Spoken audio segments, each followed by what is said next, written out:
Sedikit kita menyimak dari Manqobah yang ke-9 halaman 30. Wa kana radhiyallahu anhu yaqul, dan adalah radhiyallahu anhu baginda Syekh Abdul Qadir Al-Jailani radhiyallahu anhu berkata, wa huwa min babi tahadusi bin nikmat, dan ini dari bab tahadus bin nikmat. Tahadus artinya memperbaharukan atau mengatakan, mengucapkan, mengulang-ulang daripada nikmat Allah. Liqaulihi ta'ala, karena firman Allah, wa amma bi nikmati rabbika fahaddits, maka terhadap nikmat Allah, nikmat Tuhanmu, fahaddits. Fahaddits itu maka ucapkan, ucapkan, sebut nikmat Allah. Jadi jangan yang disebut itu adalah kedukaan, jangan yang disebut itu adalah kesulitan, jangan mengeluh, gitu maksudnya. Tapi sebutlah nikmat. Hari ini nikmat yang sampai kepada kita apa? Ada enggak nikmat? Ya ada. Alhamdulillah, saya tadi makan pagi enak sekali. Gitu aja. Itu namanya tahadus bin nikmat. Emangnya makan apa? Makan daun singkong direbus sama sambal terasi, sangunya hangat, ada goreng ikan asin. Masya Allah, nikmat sekali. Di mana makannya? Di pinggir sawah. Nah, itu adalah tahadus bin nikmat. Apalagi nikmat kita hari ini? Alhamdulillah, saya tadi selamat, mau saja ketiban kelapa. Ada angin, saya lewat di bahan pohon kelapa, berdebut jatuh, di samping saya jatuhnya. Alhamdulillah, gak tepat di kepala saya. Nah, itu adalah tahadus bin nikmat. Nah, itu namanya tahadus bin nikmat. Menyebut-nyebutkan nikmat Allah. Apa nikmat yang disebutkan oleh baginda Syekh Abdul Qadir Al-Jailani di sini? Kullu waliyin ala qadamin nabiyyin, bahwa setiap para wali Allah, para kekasih Allah itu ada di bawah telapak kaki para nabi. Wa ana ala qadami jadi sallallahu alaihi wasallam, sedangkan aku ada pada telapak kaki nabi atau kakekku, yaitu Nabi Muhammad sallallahu alaihi wasallam. Nah, jadi jelas karena baginda Nabi Muhammad sallallahu alaihi wasallam adalah sayyidul mursalin, tuannya para nabi dan rasul. Nah, maka Syekh Abdul Qadir Al-Jailani juga adalah sayyidul aulia atau sultanul aulia, rajanya para wali. Jadi ke Syekh Abdul Qadir Al-Jailani atau ke para wali yang lain itu adalah sudah tingkatan yang ketiga. Tingkatan yang ke-1 jelas Allah Subhanahu wa ta'ala. Tingkatan kedua turun baginda Nabi Muhammad sallallahu alaihi wasallam dan para nabi-nabi yang lain.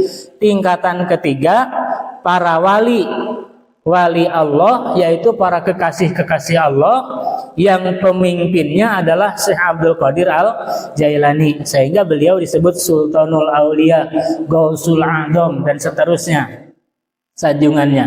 Ini adalah nikmat-nikmat kepada yang dirasakan oleh baginda Syekh Abdul Qadir Al-Jailani. Bahwa ma rafa'a Nabi sallallahu alaihi wasallam qadamahu illa wada'at qadami fil maudi alladhi rafa'a qadamahu minhu.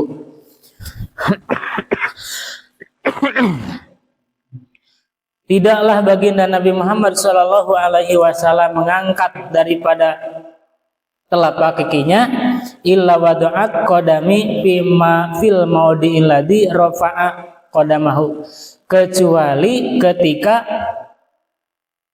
beliau menyimpan telapak kakiku di dalam tempat yang dimana beliau akan mengangkatnya. Jadi Nabi Muhammad itu seolah-olah mengangkat telapak kaki dari pundak Syekh Abdul Qadir itu hanya ketika mi'raj saja gitu.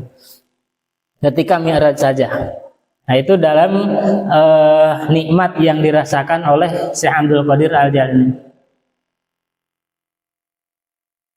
Ila ayakuna qadaman min aqdamin nubuwati fa innahu la sabila ila ayyanaluhu ghairu nabi. Dan juga Nabi Muhammad Shallallahu Alaihi Wasallam mengangkat kakinya dari pundak Syekh Abdul Qadir Al-Jailani ketika masuk kepada martabat dan derajat kenabian, di mana Syekh Abdul Qadir Al-Jailani tidak berhak untuk menjadi nabi karena setelah Nabi Muhammad tidak ada lagi nabi. Wa kana radhiyallahu anhu yaqul, dan radhiyallahu anhu, dan Syekh Abdul Qadir Al-Jailani berkata, al insu lahum masayihu, dan bagi manusia ada gurunya, wal jinnu lahum masayihu, dan kepada jin, kepada mereka juga ada gurunya, wal malaikatu, dan malaikat kepada mereka juga lahum masayihu, ada gurunya. Wa ana sayhukulin, dan aku gurunya guru-guru itu. Nah, gurunya manusia, gurunya jin, gurunya malaikat, yang mengguruinya adalah Syekh Abdul Qadir Al-Jailani. Ini tahadus bin nikmat. Allah memberi anugerah seperti itu kepada Syekh Abdul Qadir Al-Jailani. Jadi dalam hal seperti ini bukan termasuk kepada takabur, bukan termasuk kepada sombong. Jadi takabur itu karena ada niat tahadus bin nikmat, berarti pembandingnya adalah ketika kita menyebutkan nikmat, ketika kita menyebutkan keberhasilan, kesuksesan, maka niatnya adalah menyebutkan nikmat dari Allah Subhanahu wa Ta'ala. Nah, seperti yang disebutkan oleh guru kita Gus Hamid, bahwa beliau mendapatkan anugerah ini dan seterusnya. Nah, mulai daripada beliau berangkat ke Yaman, beliau dipanggil ke istana, beliau membacakan doa. Nah, itu adalah tahadus bin nikmat. Kita juga harus mempunyai sifat seperti itu, menunjukkan bahwa Allah Subhanahu wa Ta'ala memberi nikmat kepada kita. Jangan sampai kita merasa sial terus gitu. Jangan sampai kita menjadi orang yang dianggap mendapat penderitaan terus gitu. Sebutlah nikmat-nikmat dari Allah. Apa nikmat kepada kita sekarang? Dan demikian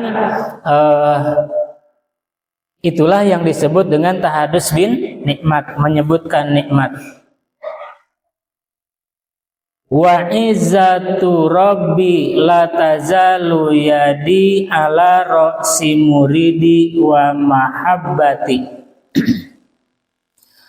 Dan demi keagungan Tuhanku, tidaklah berhenti tanganku kepada ra'si muridi wa mahabbati, kepala muridku dan kepada orang-orang yang mencintaiku, mengagumiku, mahabbah kepadaku. Jadi seolah-olah kita itu mendapat elusan tangan penuh kasih sayang.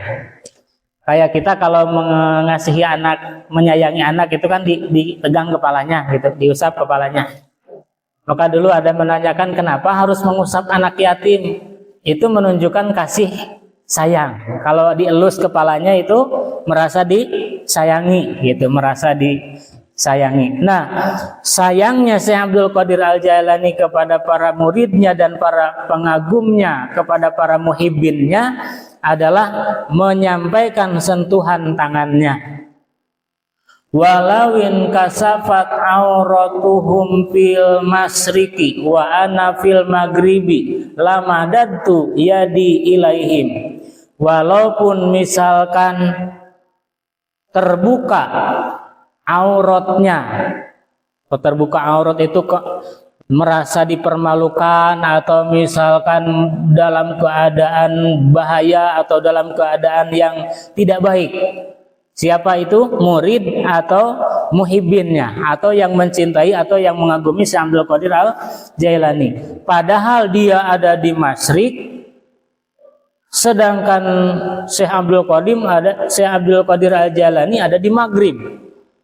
Muridnya atau muhibbinnya ada di ujung timur, Syekh Abdul Qadir Al-Jailani ada di ujung barat. Walaupun jaraknya seperti itu, lamadadtu yadi ilaihim, maka sungguh aku mengulurkan tanganku sampai kepada mereka. Nah, ini adalah salah satu anugerah, salah satu nikmat yang diberikan kepada Syekh Abdul Qadir Al-Jailani, dan juga sekaligus nikmat daripada para muridnya atau para muhibbinnya. Kemarin sudah kita sampaikan bahwa untuk dianggap murid Syekh Abdul Qadir Al-Jailani mungkin kita masih belum, karena kita belum melaksanakan apa-apa yang beliau lakukan. Akan tetapi kalau disebut muhibbin, yang mencintai atau yang mengagumi atau yang ingin mencontoh, meneladani, insya Allah kita termasuk. Nah, mudah-mudahan daripada kita mengagumi beliau, maka beliau pun menyampaikan kasih sayangnya kepada kita, sehingga apa yang kita usulkan kepada Allah melalui perantara beliau, maka Allah berkenan mengijabah. Kekasih Allahnya itu adalah Syekh Abdul Qadir. Nah, tapi kita mengagumi Syekh Abdul Qadir sehingga Allah juga menyayangi kepada kita. Nah, jadi kalau ada salah satu guru saya dari Sukabumi mengibaratkannya itu begini. Ada seorang kopral itu kepangkatan dalam TNI, masuk ke halaman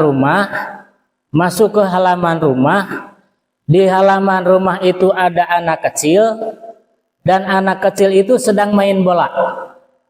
Bolanya itu jatuh ke kolam. Kemudian anak kecil itu bilang, "Paman, ambilkan bola." Orang TNI yang pangkat kopral itu mengambilkan. Kenapa mau? Karena ternyata anak kecil ini adalah anaknya jenderal yang punya rumah. Nah, seperti itu. Kalau kita misalkan langsung kepada Allah, mungkin tidak cukup kesolehan kita, keikhlasan kita, kehusuan amal ibadah kita untuk bisa sampai kepada kasih sayang Allah. Akan tetapi karena melalui daripada Syekh Abdul Qadir Al-Jailani yang sudah dikasihi Allah, maka kemudian Allah Subhanahu wa taala berkenan mengasihi kita, mengabulkan segala hajat kita. Kemarin kalau kita mendengar bagaimana kesuksesan guru kita Gus Hamid, luar biasa. Di dalam bidangnya beliau mendapati kesuksesan. Dengan beliau selalu mengatakan adalah atas nikmat Allah, syafaat Rasulullah, dan merupakan berkah daripada membaca manaqib Syekh Abdul Qadir Al-Jailani. Maka kita juga bukan berarti kita akan sama seperti beliau Gus Hamid, tapi mudah-mudahan kita mendapatkan sukses di bidang kita gitu. Kita jadi apa sekarang? Jadi petani umpamanya. Nah, mudah-mudahan kita menjadi sukses. Nah, disukseskan oleh Allah Subhanahu wa taala menjadi petani yang sukses, menjadi petani yang berhasil, menjadi petani yang berbahagia. Dan ini bukan urusan jumlah, akan tetapi urusan perasaan. Karena perasaan itu tidak ada yang tahu. Sementara ini kan kita ngitungnya dari urusan jumlah. Saya pernah menggambarkan dalam satu saat pengajian, kadang-kadang yang dikasih jumlah banyak itu yang disayangi, yang diberi jumlah sedikit itu yang dimurkai atau dimarahi atau tidak disayangi lah gitu. Tapi bisa sebaliknya, dilihat daripada hikmah yang lain, yang dikasih sedikit justru itu yang disayangi. Yang dikasih banyak justru itu yang tidak disayangi. Kok bisa begitu? Yang dikasih banyak otomatis bebannya juga banyak. bobotnya juga berat. Membawanya susah atau mudah? Susah. Padi sekarung dengan padi 30 karung. Bandingannya lebih kalau mau dikasih nih. Mending dikasih 1 karung atau yang 30 karung? Sementara kita milih pasti pengen yang 30, kan yang 30 karung itu banyak. Apa 10 karung, 1 karung mas sedikit. Tapi ternyata dalam satu keadaan, nah untuk kamu 30, untuk kamu 1 karung saja, dan harus diangkut dari ujung sini ke ujung sana. Kira-kira yang lebih cepat ngangkutnya yang 1 karung atau yang 30 karung? Yang 1 karung, pikul plek engklek sampai kipas-kipas sudah di ujung sana. Yang 30 karung, balik lagi, cenghap. Ini sudah gambaran sampai ke alam akhirat. Yang hartanya sedikit, mana hartamu? Cuma segini, hisab, selesai, udah ke surga. Nah, karena bawaannya sedikit. Yang bawaannya banyak. Harta kamu mana? Banyak. Yang ini dari mana? Dari sini. Cara dapatkannya gimana? Begini. Habis ini dikemanakan? Dikesinikan. Belum tentu benar semua. Yang ini lagi, periksa lagi. Ini baru 1 nih, baru 1 diperiksa.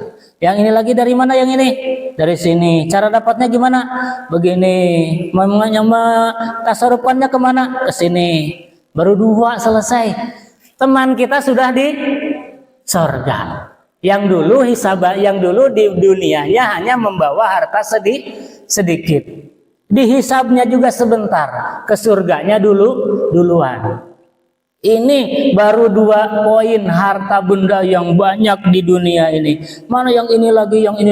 Nah, itu adalah bukti kasih sayang Allah ditinjau dari sisi lain, bahwa banyaknya jumlah belum tentu itu adalah merupakan kasih sayang dari Allah Subhanahu wa taala. Nah, itulah daripada kita tidak usah berburuk sangka kepada Allah. Karena berburuk sangka kepada Allah justru akan menjauhkan kita kepada Allah. Allah mengasih saya sedikit, paling Gusti Allah tidak sayang. Nah, paling Gusti Allah tidak adil. Terus kita berburuk sangka kepada Allah. Kenapa? Membandingkan dengan teman kita yang seolah-olah di dunia diberi banyak. Kalau sudah berburuk sangka, menganggap Gusti Allah salah, maka kita akan susah mendekatkan diri kepada Allah. Karena Allahnya salah sih sama kita. Kita mau nggak dekatan dengan orang yang salah sama kita? Misalkan orang ini dianggap salah. Apakah salah perbuatannya atau apalagi salahnya sama kita? Terus kita disuruh dekat, menyambungkan perasaan dekat. Susah. Kenapa? Karena kita sudah menganggap salah orang ini. Kalau kita sudah menganggap salah kepada Allah, kita pun akan susah untuk mendekatkan diri kepada Allah. Nah, maka daripada ini kita harus selalu bertahadus bin nikmat. Sebutlah apa yang kiranya ini adalah nikmat, sehingga timbulnya adalah husnudzon, artinya berbaik sangka kepada Allah, walaupun dalam kasat mata perbandingan, kok saya sedikit ya, kok saya sulit ya, kok saya sakit, terus dibandingkan dengan yang lain, kok orang lain banyak dapatnya, orang lain kok mudah ya, orang lain kok kayak senang sepanjang hidupnya. Itu belum final, sementara itu masih ada di dunia. Cari hikmah dari sisi lain agar kita bisa bertahadus binikmat, kemudian berbaik sangka kepada Allah. Dengan demikian akan merasa mudah untuk mendekatkan diri kepada Allah dalam bentuk ibadah. Itulah kiranya yang kita bahas dalam kesempatan ini. Semoga kita senantiasa dalam taufik dan hidayah dari Allah Subhanahu wa taala. Mohon maaf atas segala kekurangan. Wallahul muwaffiq ila aqwamit thoriq. Wassalamualaikum warahmatullahi wabarakatuh. Bismillahirrahmanirrahim. Alhamdulillahirabbil alamin. Arrahmanirrahim. Maliki yaumiddin. Iyyaka na'budu wa iyyaka nasta'in. Ihdinas siratal mustaqim. Siratal ladzina an'amta 'alaihim ghairil maghdubi 'alaihim waladdallin. Ballaghallahu ta'ala bidayatihi al-'aliyil maqam al-'ala jawahirul ma'ani wal amani intakhabtuhu mimma sarabtuhu min asraril mariyil bahira wa min kalamil ulama'i sahirati rabbata binasril manaqibil akhyar wa abtighani dawami ni'mati wa tamami rahmati nuzulil barakatil wizar ذكرهم لبتهوى أبواب السماوات العلى العليا وتنزل الرحمة والبركات والفيضات الإلهية وسميته جواهر المعاني بذكر نبات من مناكب كل الرباني سيدنا سعد القادر الجيلاني رضي الله عنه لهم الفاتحة. أعوذ بالله من الشيطان الرجيم. بسم الله الرحمن الرحيم. الحمد لله رب العالمين الرحمن الرحيم مالك يوم الدين إياك نعبد وإياك نستعين اهدنا الصراط المستقيم صراط الذين أنعمت عليهم غير المغضوب عليهم ولا الضالين. فأقول هو شيخ الإمام الأعظم وتاج الأولياء المعظم وبرهان الأسماء المقرب شيخ الثقلين وواصل إلى حضرة ملك العلام ذو المقام الأعلى القطب الرباني ونور ساتع برهانه والهيكل الصمداني والقوس النوراني وهو أبو محمد محي الدين عبد القادر الجيلاني رضي الله عنه. له الفاتحة. أعوذ بالله من الشيطان الرجيم. بسم الله الرحمن الرحيم. الحمد لله رب العالمين الرحمن الرحيم مالك يوم الدين إياك نعبد وإياك نستعين اهدنا الصراط المستقيم صراط الذين أنعمت عليهم غير المغضوب عليهم ولا الضالين. Al-Hasanil Husaini Siddiqi ibn Abi Salih ibn Jambal Usad bin Imam Abdullah bin Imam Yahya Zahid bin Imam Muhammad bin Imam Dawud bin Imam Musa bin Imam Abdullah bin Imam Musa Juni bin Imam Abdullah al-Mahdi bin Imam Hasan al-Musanna bin Imam Amirul Mu'minin Sayyidina Hasan al-Sibti bin Imam Ummam Asadillah al-Ghalib Fakhr bin Ghalib Amirul Mu'minin Sayyidina Ali bin Abi Thalib karramallahu wajhah وابن فاطمة الزهراء البتول بنت سيدنا محمد صلى الله عليه وسلم الرسول لهم الفاتحة. أعوذ بالله من الشيطان الرجيم. بسم الله الرحمن الرحيم. الحمد لله رب العالمين الرحمن الرحيم مالك يوم الدين إياك نعبد وإياك نستعين اهدنا الصراط المستقيم صراط الذين أنعمت عليهم غير المغضوب عليهم ولا الضالين. وأما أمه رضي الله عنها فيسار فاطمة بنت عبد الله الزاهد بن محمد محمود الظاهر بن عبد الله بن كمال الدين عيسى بن محمد الجواد بن إمام علي الرضا بن إمام موسى الكاظم بن إمام جعفر الصادق بن إمام محمد الباقر بن إمام زيد العابدين بن سيدنا السادة سيدنا حسين بن سيدنا علي بن أبي طالب كرم الله وجهه وابن فاطمة الزهراء البتول بنت سيدنا محمد صلى الله عليه وسلم الرسول لهم الفاتحة. أعوذ بالله من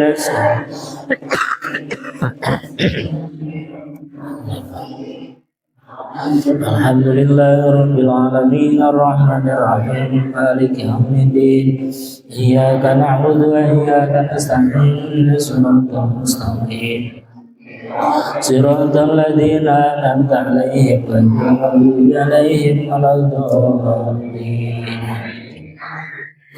اللهم انصرنا في الرضوان عليه وامدنا بالاسرار التي اودعتها. ولد رضي الله عنه بجيلان وهي بلاد متفرقة مريت برستان في الليلة الأولى من رمضان سنة 70 من هجرة سيد المرسلين صلى الله عليه وعلى آله وصحبه أجمعين. وظهرت عليها وارث العادات بتقول أنه يمتنع من الرضاعة في نهار رمضان عناية من الله تعالى به. ولما درع وسمر عن ساعد الجد والاجتهاد مدرس جميعه أفقه بيد الوفاء يعني بمقيل بن عبد الله بن المدني محفوظ الجليل وهذا سيد محمد بن القادر يعلى وقرأ لدى بعد أبي زكريا عبد التبريزي وأخذ طريقة جعل العارف بالله سيد الخير عمد بن مسلم الدرداس ولبس بيد القاضي أبي سعيد المبارك الغربة الشريفة الوصفية وتأدب بأداب الوفية ولم يزل محمودا بالعناية الربانية متمسكا بالكتاب والسنة وكان رضي الله عنه يقول لا يسر لمجالسة الله تعالى إلا المطهرون من رجز الزمان ولا ينبغي للفقير أن يتصدى وتصدر غير سائر الناس إلا أن أعطاه الله علم العلماء وسياسة الملوك وحكمة الحكماء وإياكم أن تحبوا أداؤنه تكرهوه إلا بعد عرض أفعاله على الكتاب والسنة قيل تحبوه بالهوى يتبغضوه بالله. اللهم انصرنا بالرضوان عليه وامدنا بالاسرار التي اودعتها عليه. وكان رضي الله عنه يقول لما عرج بحبيب الله صلى الله عليه وسلم على المعراج استقبل الله ارواح الانبياء والاولياء من امته جزيرا فلما ركب نبينا محمد صلى الله عليه وسلم من الرأس المجيد رآه وحدهما رفيعا له دليل الصمود إليه بسلم والرقى فأرسل الله إليه الروح قادة تكفيه يعيد الرقى فلما أراد النبي صلى الله عليه وسلم أن يدعو قدمه على ركبته سأل الله تعالى عني فألهمه هذا ولدك من أصل سليم بالحالي واسمه عبد القادر. لهم الفاتحة. أعوذ بالله من الشيطان الرجيم. بسم الله الرحمن الرحيم. الحمد لله رب العالمين الرحمن الرحيم مالك يوم الدين إياك نعبد وإياك نستعين اهدنا الصراط المستقيم صراط الذين أنعمت عليهم غير المغضوب عليهم ولا الضالين.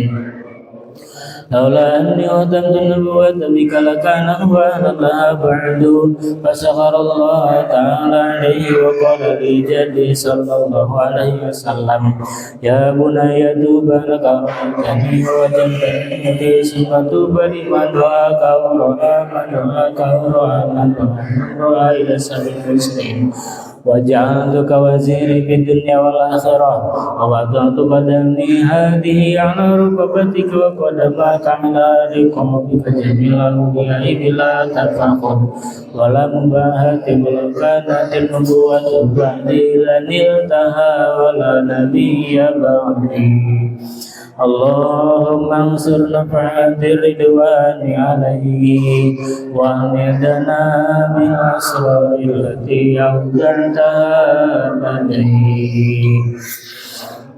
وظهرت على يديه رضي الله عنه كرامة كثيرة ويستغوث به سر وجهرا بآياته وبعد وفاته ورسل له جدي صلى الله عليه وسلم ومر يوما بمعلى فرأى مسلما ونصرانيا يتجادلان فسأل الغوث عن مجادلتهما فقال المسلم يقول هذا العيسوي إن عيسى عليه السلام أفضل من نبيكم محمد صلى الله عليه وسلم وأنا أقول بل نبينا محمد صلى الله عليه وسلم أفضل. فقال الغيث للنصراني بأي دليل تثبت فضيلة عيسى عليه السلام على نبينا محمد صلى الله عليه وسلم. فقال العيسوي أن عيسى عليه السلام كان يحيي الموتى. فقال الغيث إني لست بنبي بل من أتباع محمد صلى الله عليه وسلم. إن أحييتم ميتا تؤمنون بنبينا محمد صلى الله عليه وسلم. قال العيسوي نعم. قال الغوث أرني قبرا سر ممن لتوفى نبينا محمد صلى الله عليه وسلم فأراه قبرا رقيقا. فقال الغوث للعيسوي إن عيسى عليه السلام بأي كلام كان يخاطب الميت حينئذ؟ قال العيسوي في جوابه أنا يخاطبه بقولكم بإذن الله تعالى. فقال له الغوث إن صاحب هذا القبر كان مغنيا في الدنيا إن أردت أن أحييه مغنيا فأنا أجيب لك. فقال فتوجه الغوث إلى القبر وقال قم بإذني فانشق القبر وقام الميت حيا مغنيا. فلما رأى النصراني هذه الكرامة وفضل نبينا محمد صلى الله عليه وسلم أسلم على يد الغوث الأعظم رضي الله عنه وعنا ببركته ومدنا بأسراره في الدنيا والآخرة آمين. اللهم انصر نفعات الرضوان عليه ومدنا بالأسرار التي أودعتها لديه. وكان رضي الله عنه يلبس لباس العلماء ويتجلس ويلبس الرفيع ويرفع البذلة وترفع بين يديه الغوثية ويتكلم على كرسي عال وكان في كلامه سرعة وجهر. وإذا رآه بالقلب القاسي سعى وإذا رأيته فقد رأيت الناس كلهم. وإذا مر على جامع يوم الجمعة فقف الناس في الأسواق يسألون الله بجوائهم. وكان له صيت وسمت حسن رضي الله عنه وأتاه رضي الله عنه جمع من الرجال بكفتين محيطتين مهتومتين. فقالوا له كلنا ما في هاتين الكفتين. فنزل من الكرسي ووضع يده على يدهما وقال في هذه سبع مقعد. وأمر ابنه عند الرزاق فتحها فتحها فإذا فيها سبع مقعد وأمسك بيده وقال له قم فقام يعدو ثم وضع يده على الأخرى قال في هذه سبع عاد به وأمر بفتحها فتحها وإذا فيها سبع وقام يمشي. فامسك بناصيته وقال له اقعد فقعد. فتابوا عن الرفد على يديه رضي الله عنه. اللهم انصر نفحات الرضوان عليه وامدنا بالأسرار التي أودعتها لديه. وكان رضي الله عنه لا يعظم الأغنياء ولا يقوم لأحد من الأمراء ولا أركان الدولة. وكان رضي الله عنه كثيرا يمشي في الهواء على رؤوس الأسنان بمجالسه radhiyallahu anhu wa ja'at imra'atun ila Syekh Abdul Qadir radhiyallahu anhu lahumul Fatihah. A'udzu billahi minasy syaithanir rajim. Bismillahirrahmanirrahim. Alhamdulillahi rabbil alamin. Arrahmanir rahim. Maliki yaumiddin. Iyyaka na'budu wa iyyaka nasta'in. Ihdinas siratal mustaqim. Siratal ladzina an'amta 'alaihim ghairil maghdubi 'alaihim waladdallin. Amin. لولدها قالت له إن ابني هذا سديد التعلق بك فقبله الشيخ وأمر بالمجاهدة وسلوك طريق السلف وامرأته يوما نحيلا مصفرا من آثار الجوع وسنورة يأكل خبز سعير ودخلت السيف وجادت بين يديه إناء فيه عظام دجاجة مسلوقة فقالت يا شيخ يا قنص تأكل الدجاج ويأكل بني خبز سعير فوضع الشيخ يده على تلك العظام فقال لها قومي بإذن الله تعالى الذي يحيي العظام وهي رميم فقامت الدجاجة فصاحت لا إله إلا الله لا إله إلا الله Muhammadur Rasulullah Syabdul Qadir Waliyullah La ilaha illallah La ilaha illallah Muhammadur Rasulullah Syabdul Qadir Waliyullah La ilaha illallah La ilaha illallah Muhammadur Rasulullah Syabdul Qadir Waliyullah Lahumul Fatihah. أعوذ بالله من الشيطان الرجيم بسم الله الرحمن الرحيم الحمد لله رب العالمين الرحمن الرحيم مالك يوم الدين إياك نعبد وإياك نستعين اهدنا الصراط المستقيم صراط الذين أنعمت عليهم غير المغضوب عليهم ولا الضالين.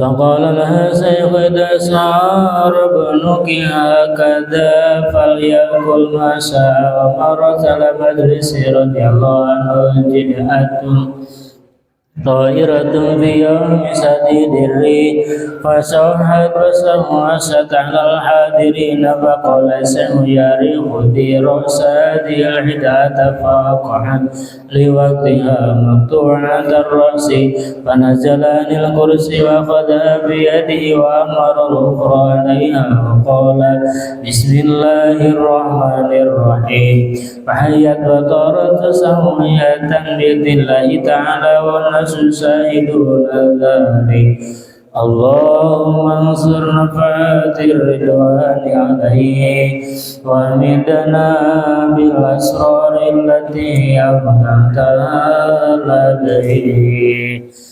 وكان رضي الله عنه نهيب البدن مرفوع القامة عبد الصدر عارض اللحية طويلها أسمر الله لما قرون الحاكمين مجاب دعوة صوت الجوهر والسمد والبحي وقدر عليه وعلم وفي رضي الله عنه.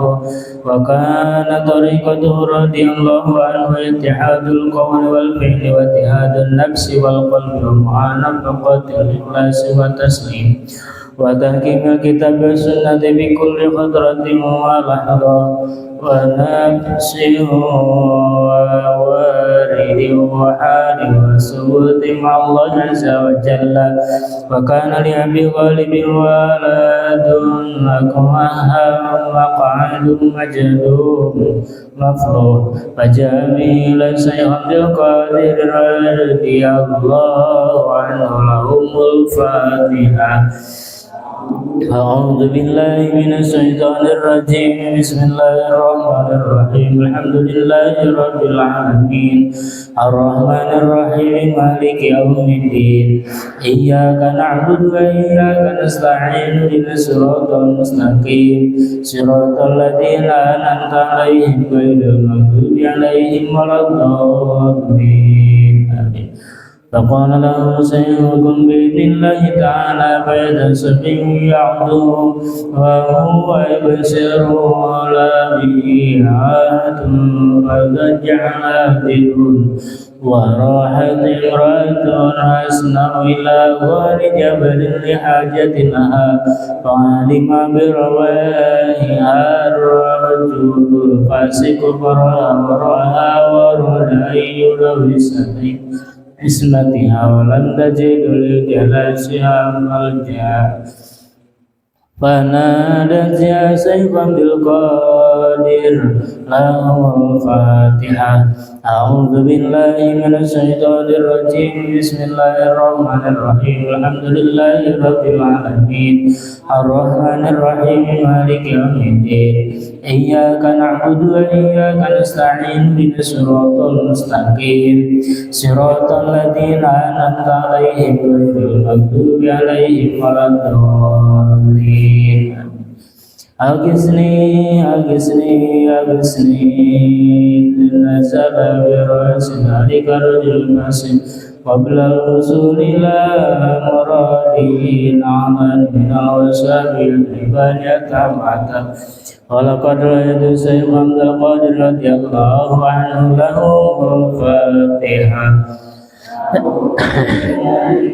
أعوذ بالله من الشيطان الرجيم بسم الله الرحمن الرحيم الحمد لله رب العالمين الرحمن الرحيم مالك يوم الدين إياك نعبد وإياك نستعين اهدنا الصراط المستقيم صراط الذين أنعمت عليهم غير المغضوب عليهم ولا الضالين. يتصرف في قبره كتصرف في آياته رضي الله عنه وعنا برضائه الرفيع وأمدنا بمدده الوسيع. اللهم انصر نفاذ الرضوان عليه وأمدنا بالأسرار التي أودعتها لديه. وكان رضي الله عنه سريع الدم سديد الوصية كثير الهيبة مجاب الدعوات كريم الأخلاق طيب العراق أبعد الناس عن الفحشاء وأقرب وهم إلى الحق شديد اليأس إذا أدركت محارم الله عز وجل لا يغضب لنفسه ولا ينتصر لغير ربه ولا يرد سائل ولا بأحد صوبه وكان التوفيق ردا وتأييد معاردا والعلم مهذبا والقرب مهديا والمحاضرة كنزا والمعرفة خدمة والخطاب مشيرا والعهد سفيرا والأنس نديما والبسط شيمة والصدق رأيتا والفتح بضاعة والحلم صنعة والذكر وزيرا والفكر سميرا والمكاشفة غذاء والمساعدة شفاء وآداب الشريعة ظاهرا وأوصاف الحقيقة سرائرا. رضي الله عنه وكان رضي الله عنه يقول ما من مسلم يمر على باب مدرسة نظامية إلا خفف الله عنه عذاب يوم القيامة.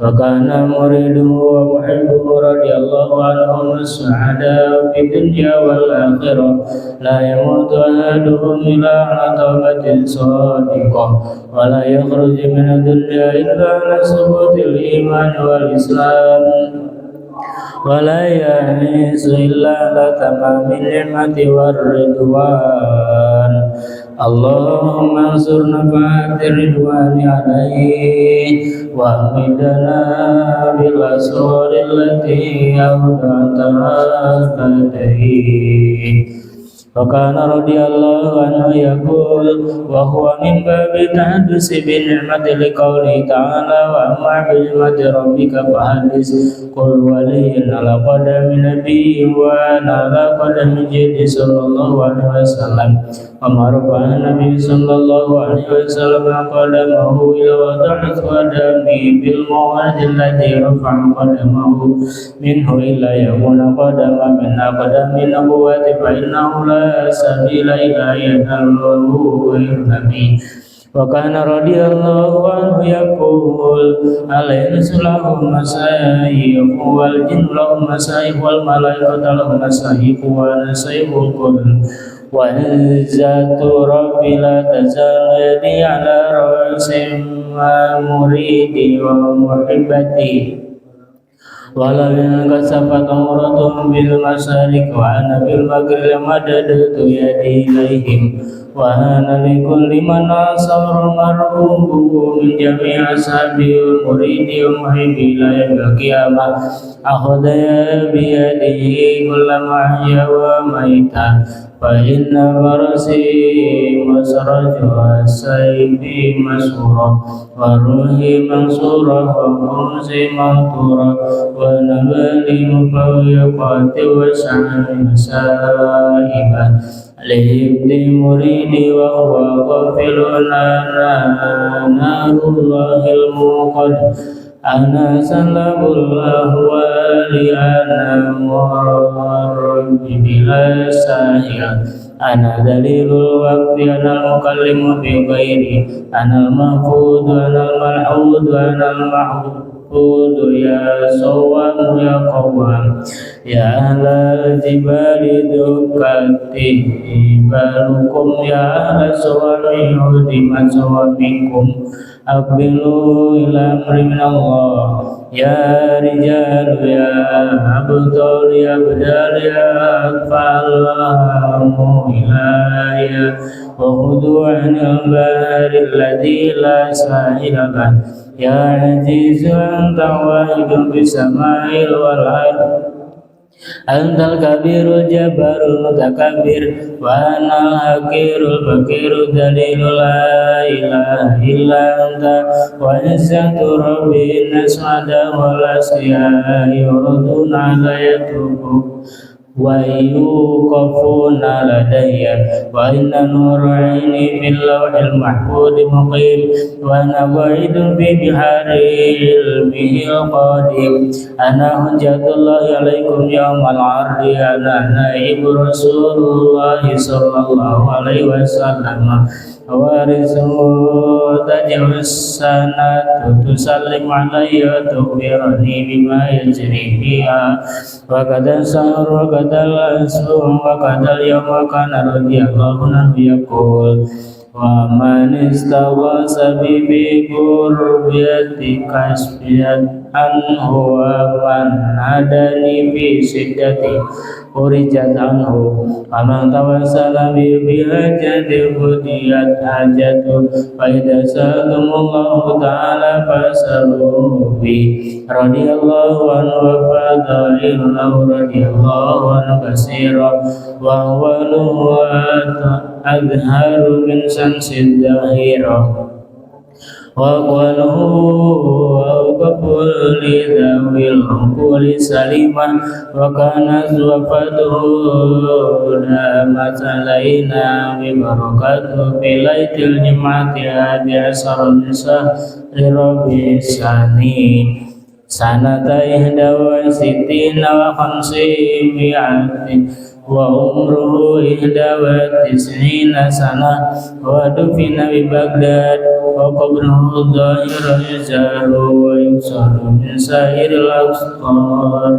رضي الله عنه ونفعنا به أجمعين اللهم آمين اللهم آمين اللهم آمين اللهم انصرنا فاتر الرضوان عليه وامدنا بالاسرار التي اودعتها لديه وحيث انتهى ما أردناه وما تمنا به وتم ما مرتاه وقصدناه فلنرفع إلى الله العزيز العليم ونتشفع بسيد المرسلين بأهل بيته الطاهرين ونتوسل بسيد السلطان الأولياء العارفين بأهل بيته الأخيار المرزوقين ونقول بسم الله الرحمن الرحيم الحمد لله رب العالمين اللهم إنا نتشفع إليك بنبيك محمد صلى الله عليه وسلم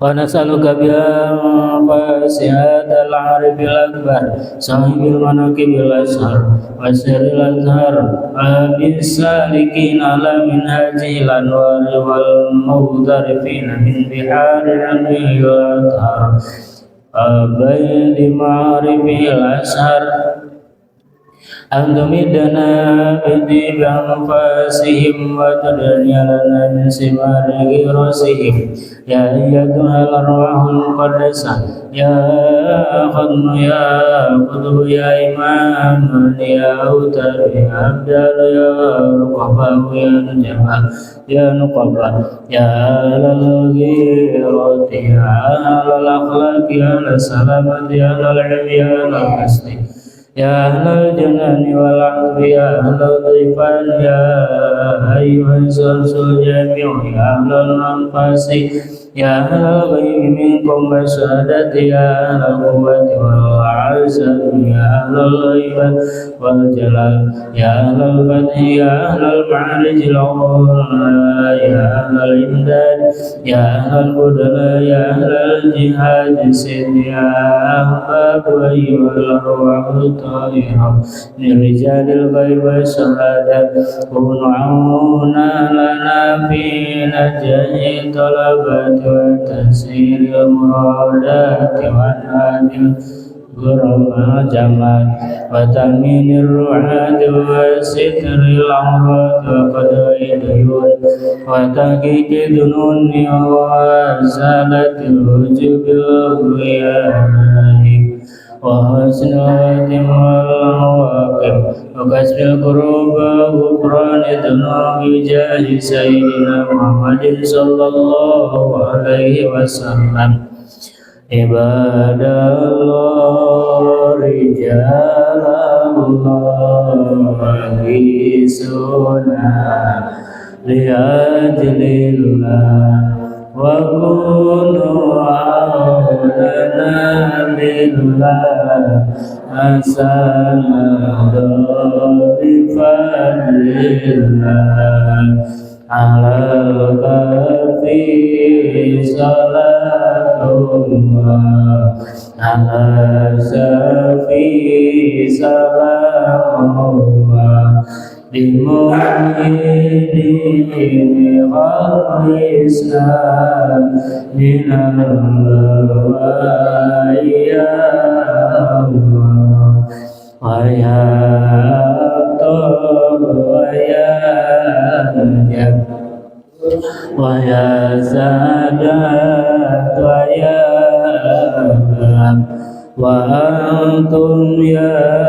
أولي الألباب تعالوا وانصروا لله على الكافي صلاة الله على سفي سلام الله بمؤيد خلصنا من الهوى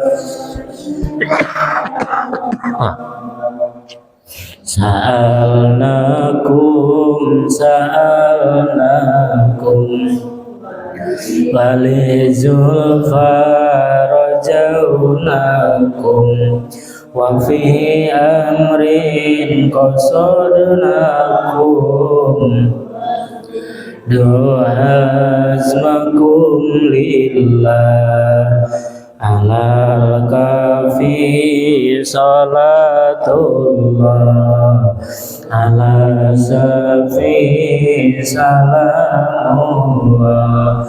imuhidini khalisna minal balwa ya Allah Faya Rabbi bisadati tahaqqaq li isarati asatati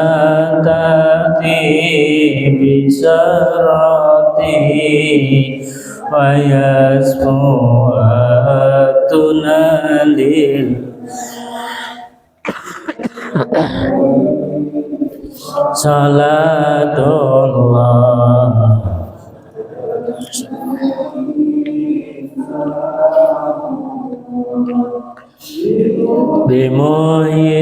bimuhyidini al-islam minal balwa ya Allah bikasbil uzbi'an aini warafil baini min baini wa tamsil kaifi wal aini binuril wajhi ya Allah salatullah salamullah bimuhidini khalisna minal balwa ya Allah maulana alaman bil huda jana wa man bil haqi aulana safil haqi indallah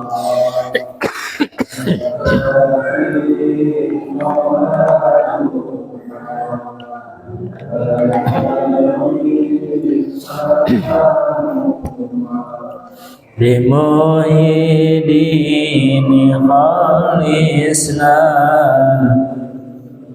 minal balwa ya Allah Allahumma salli ala sayyidina Muhammadin sallallahu alaihi wa sallam jami'al ahwal wal afat wa taqdirna biha jami'al hajat wa tutahhiruna biha min jami'is sayyi'at wa tarfa'una biha indaka ala darajat wa tubalighuna biha usul khayat min jami'il khairati fil hayati wa ba'dal mamat Allahumma inna nas'aluka wa natasaffahu ilaika bi nabiyyika Muhammadin sallallahu alaihi wasallam wa ahli baitihi wa natawassalu ilaika bi alihi Sayyid Abdul Qadir al-Jailani ya Sayyid Saqalain Qadir Rabbani ya Ghusus Samadani ya Muhyiddin ya Aba Muhammad ya Sayyidi Abdul Qadir al-Jailani inna natawassalu bika ila rabbika bi qadari hajatina